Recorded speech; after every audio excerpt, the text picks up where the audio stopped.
Hi, everybody. We are here to talk the small, big talk. I'm still changing the name of this particular exercise that I do with professionals and particularly people who deal with the different generations. And actually, that's quite a few of them because actually, everybody, because age diversity has become far more acceptable, prevalent, and popular today. And we have Paromita Chattopadhyay with us. And let me quickly tell you about more about Paromita. Paromita is a marketing professional and she turned educator. Thereafter, at this time, she's an assiduous L&D, learning and development professional who is passionate about transforming lives. Paromita is a certified trainer with 15 plus years of experience in playing a myriad of roles in the education domain. And her adept communication and interpersonal skills, she says, make her an approachable leader. Approachable leader is a quality that is sought after today. And she has designed, implemented bespoke training programs and is a strong advocate of training as the most powerful transformation tool. Paromita volunteers for several NGOs with the intent to contribute, and she says, make a small difference. And she's a proficient cook, singer, writer, and poetess with a penchant for travel. Paromita, you are living a full life quite clearly. And you also talk about your mantra, which is dream big, start small, but most importantly, start. That first step. So true. I completely Thank you so resonate with much. that, Yeah. Paramita. Thank you Welcome. so Welcome, much. Paramita. Thank you so much for having me here. It's indeed a privilege and an honor to be here and to be able to share a little something about from my experiences with the audiences here. And yes, like you rightly said, I'm leading a full life, and I'm really thankful to God for having me blessed with everything that He has. I'm very grateful. That's wonderful, Paramita. I work on generational diversity, Paramita. That's my interest. And I am really here to know your experience with this issue, the issue of age diversity. So what has it been like for you in your work and around you? So, like you rightly mentioned, in the last 15 years, though I started off my career as a marketing professional in a media house in Adu Television, but thereafter, after my girls were born, when I thought of diving into my second innings, it was clear that I wanted to do something else from what I had done earlier, for two reasons. One is that probably, when you over a period of time, there is maturity, and you think that there is another calling which is very, very strong, and of course to also accommodate the schedule of my children, for both of these things together. Therefore, I decided to move into the field of education. So, in the field of education, right from developing content for schools, that's where it all started. And being a hands on mom, I had also come to understand that what all could a person facilitate in terms of ensuring that the development of this children happens at I know, in a very prolific manner.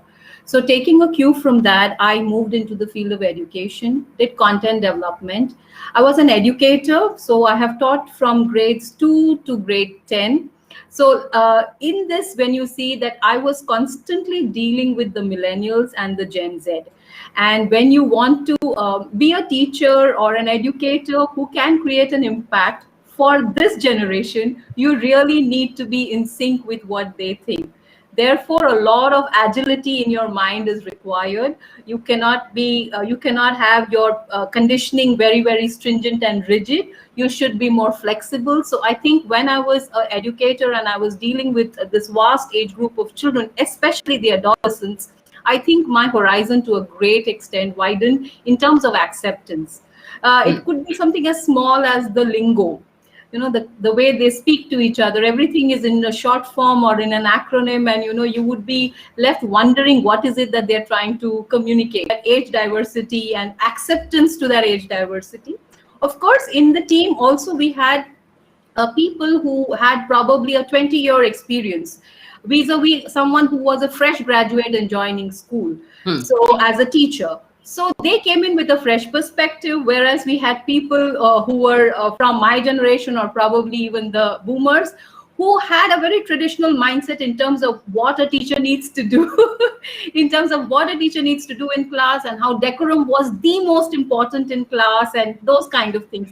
So yes, it did help me in many ways to understand that yes, being accepting to each other's viewpoints was the only way forward. Otherwise there would be too much conflict, whether it was Hmm. the students who belonged to the millennial and the Gen Z, or it was my generation, the Gen X and the boomers. So to bring about a harmonious ecosystem in the school, it was very important that each of us walk a little to come together on a middle path. So I think that way I have seen a lot of age diversity being part of the work culture when I was at school as an educator. I hear sometimes people say that age diversity, not age diversity, but the generational gap is a myth.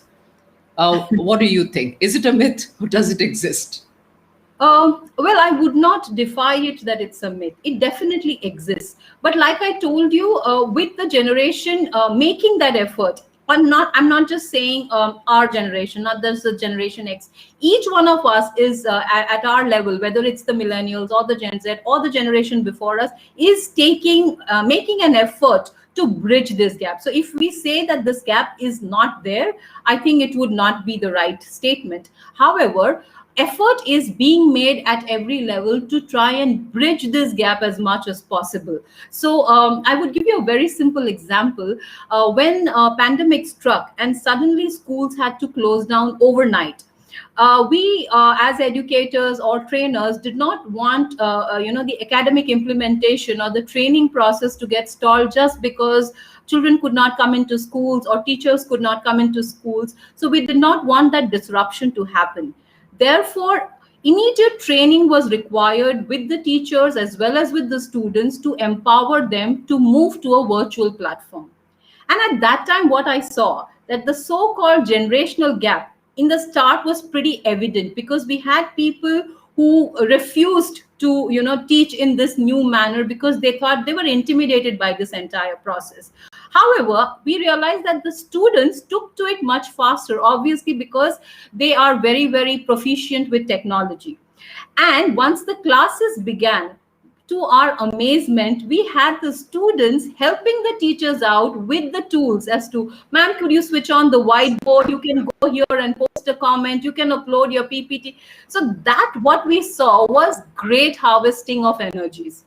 And that really is the crux of it all. So the students came a little, forward. The teachers put their hands together, and with that handshake that they did, we could seamlessly run the programs that we had decided, and there was no loss in terms of the curriculum getting implemented. So if we say that there is no generational gap, no, but yes, we can definitely do our bit in terms of accepting each other with their imperfections and reaching out to each other in terms of pulling each other out. So I think that's what we saw the moment virtual classrooms came into fore. I love what you said, harvesting the energies. That was lovely. And Paromita, the general view is that the onus ought to be with the older generation to make the first move, to be understanding, to be approachable. But what you're saying is that in this case, the kids also came forward to help the teachers. Right. Yeah, it came from both sides. Like I said, Came initially from both both sides. were hesitant, but Hmm. with a little bit of conditioning and cajoling, both of them decided to move together, because for the larger good, we did not want Right. the academic year to get wasted. So when the larger good is in mind, I think people do invest their energies in trying to plug this gap, which is otherwise evident, in not just at workplace, but even in our regular personal lives, if we see. So if I were to ask you, where is the biggest chasm, the biggest gap? Where is the Uh, biggest gap in?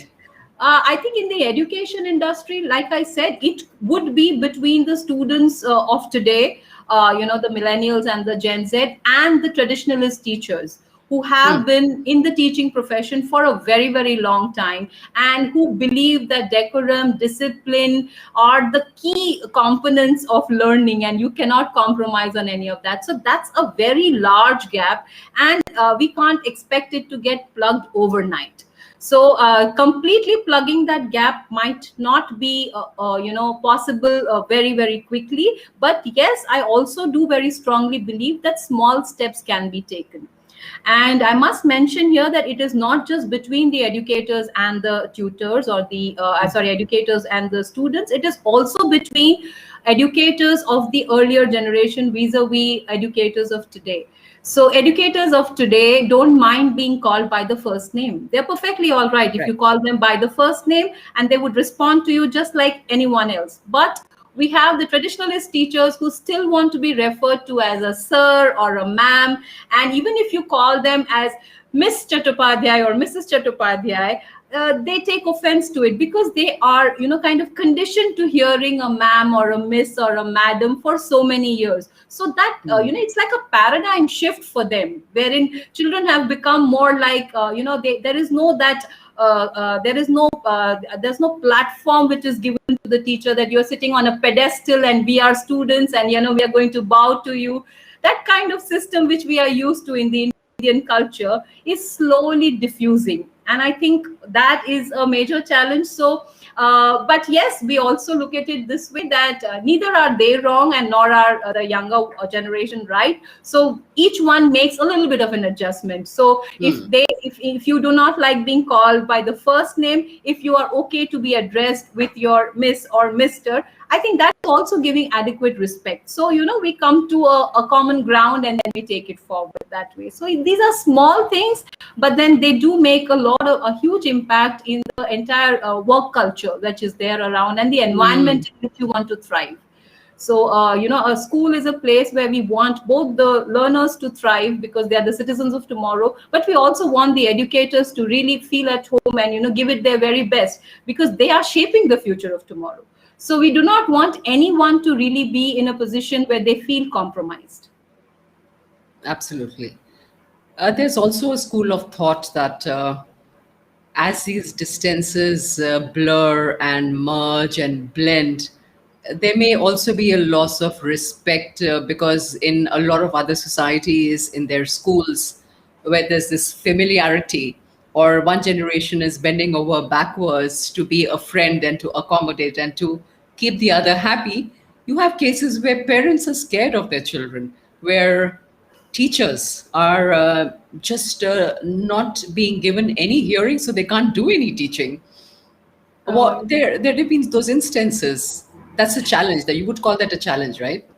Yes, it definitely is a challenge, and we cannot deny it, because obviously at times, like simple things like when we used to have report day when I was a student, and we would have report day, the entire the fear, or the anxiety would be evident on the students' face. They would be kind of anxious as to what is going to happen, and what's in store, and what is the teacher going to, what kind of feedback to give, things like that. However, the open houses that I have attended, or the parent teacher meetings, or report day as we would call it traditionally, which I have now attended as an educator, then as a school leader, I see that that anxiety is completely missing from students' face. Yes. However, I now see that anxiety on the teacher's On. face. Yes. So nowadays, the teacher is extremely anxious when it comes to having a PTM, because if the student has not fared well, the parent immediately turns towards the teacher and says, "What is it that you were doing in the class? How come my child has not fared well?" Earlier, when Absolutely. I would attend it, my mother would turn towards me and said, "Why have you not really worked hard, and why are your results like this?" So that's kind of a complete change. So yes, if you look at it in that respect, we might see that there is a complete change in terms of perspective. However, I also believe, being an educator myself, that if we are able to connect well, with our students, then it is not really required to bend backwards. If you give them your point of view and you tell them you are just as human as they are, sometimes Yes. showing your vulnerability works in your favor. So if in my class, if I, while I'm teaching, if the student stood up and said, "But ma'am, I know of a case wherein, whatever you have said is not correct." So in a traditional system, the teacher would definitely be Yes. very upset about it. But I Absolutely. think if we are able to realign and be more accepting, because they have access to a lot of information nowadays on the net. True. So I think True. there is no harm in saying, okay, you are also right, and I accept your point of view. However, whatever I am saying is also not irrelevant. So that Yes. way, I am still standing my ground, but also making him or her feel welcome that, yes, I'm not negating you. So that way, there is a mutual trust and respect which is built. And on this, you can definitely add the block. So there, that way, I don't have to bend. As an educator, you don't have to bend backwards. However, you're able to strike a very healthy relationship with them. And then once that comfort level or that connect is built, I think a lot of things become very fluid. They start happening automatically. So they know, the student knows that he or she is respected, their point of view is valued. So they start giving the same kind of respect to the teacher also. So you don't really have to bend all the way backwards. Just try and meet at a point where we can, be, like a symbiotic relationship, as we can say, we work together harmoniously that way. Nice, Paromita. It seems like you really pretty much have it figured out. One final question.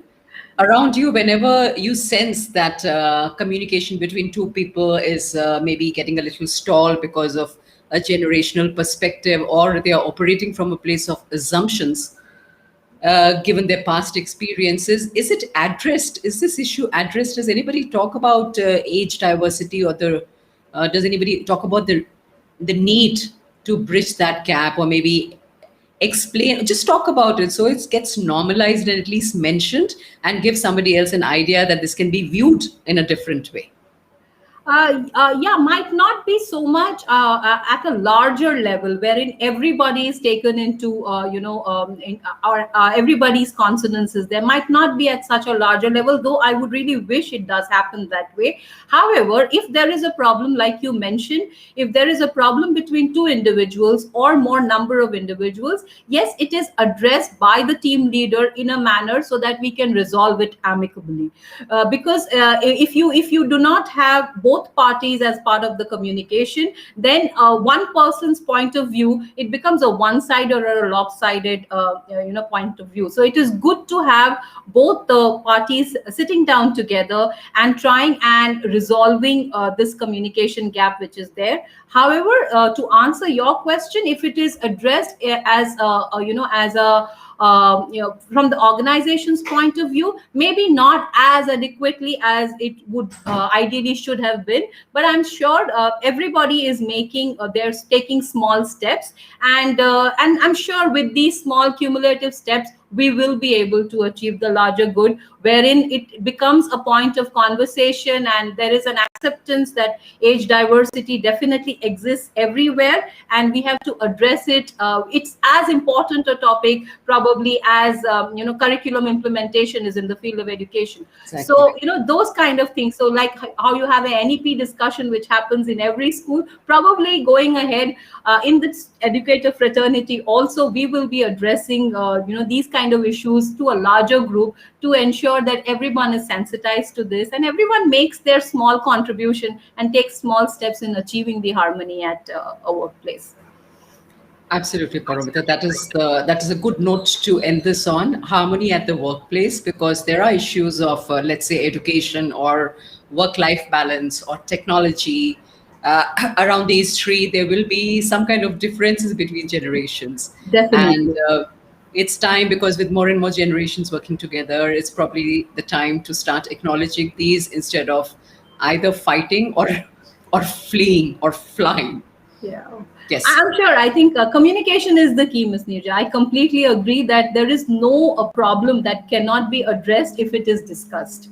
If you shove it under the carpet and think that things are going to get resolved on its own, it's not going to happen. So I think the only way to address any kind of a problem is to accept it first, not stay in denial that there is no problem and everything is hunky dory. That once the acceptance comes, then communicate, form of channel of communication in which everyone has a voice. If once we give everybody a voice, they feel as if they have contributed to the solution, and then implementing the solution becomes quite easy, wherein everyone feels as if they are part of the solution. Absolutely. Thank you so much, Paromita. That was lovely and very, very insightful. You're definitely absolutely current with what's going on around you. And yes, it's reassuring to hear you talk about your views and your experiences. So thank you very much, Paromita. Thank you so much, Ms. Nirza, for having me. Pleasure being here. Thank you so much.